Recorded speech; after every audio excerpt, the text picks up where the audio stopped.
is Alex Helms. And in lieu of talking about interviews, because of obvious reasons, I'm going to actually be talking about resumes. We're actually going to go over my resume, and one of the first things that I want to talk about is you should know who you're applying to. I personally work in the fire detection industry, and I'm, in more specific terms, sales and PR. So my particular resume is definitely leaning more that way, and you'll see certain things that are specific to the sales and PR of fire detection equipment. So this is my resume, and the first part that you're going to notice is the header up at the top. This is how any employer is going to get a hold of you. It seems really basic, but I've actually seen resumes that don't have a phone number on them. I'm not sure how they're supposed to get in touch with you after you are doing your interview, but I've actually seen that. The next part is the objective. This is where you're going to put what your plans are with the company. There are problems in my resume. Can anybody tell me what the problem might be with my objective? Doesn't say the company's name. That's one.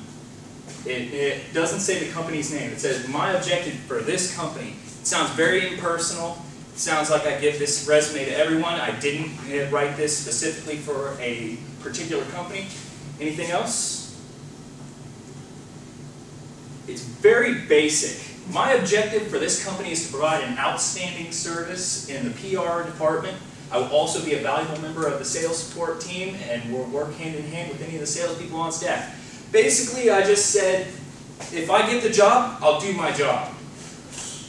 That's not special. You want to define goals, and you want to say, I'm going to do this, and I'm going to help your company in this area. And that's actually a very poor objective, and I'm pretty upset with it. Experience, it should be pretty straightforward what experience is. Now, I didn't put every job that I've had up here. I worked at a bowling alley for a month, but we're not going to talk about that because it was not a good job. I didn't get along with my managers, and they wouldn't recommend me. But all of these jobs are jobs that I had for long periods of time. They're the important ones, and they look good on my resume. The next portion is education.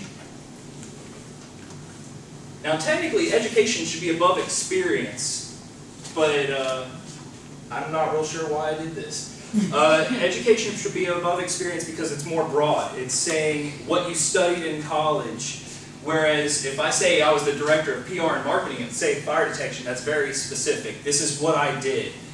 If I'm applying for a PR or sales job, the director of PR and marketing is going to look way better than just saying, oh, I got an associate's degree at Central Piedmont, a bachelor's degree in communication studies at UNCG. Now this is the part of the application where I get very specific about what I do. Special skills, the youngest director in safe fire detection history. That looks fantastic. But can anybody tell me what the problem with my special skills is? Bilingual in what? Very good. Yeah, I put bilingual. I speak Swahili, I speak French, Spanish, I mean, it doesn't say. But the other two are just fine. The bilingual is a problem, though. You need to be more specific about what it is that you speak, and that can be a major selling point. But the part about membership and affiliations, this really goes into knowing your selling points, knowing what it is that you're good at, what they are looking for in your job. In the Fire Protection Agency, NFPA is the biggest name, National Fire Protection Agency. And the fact that I'm a member of that, the fact that I'm certified in both ProTech and safe equipment, that means more than the bachelor's degree, the fact that I worked for other companies.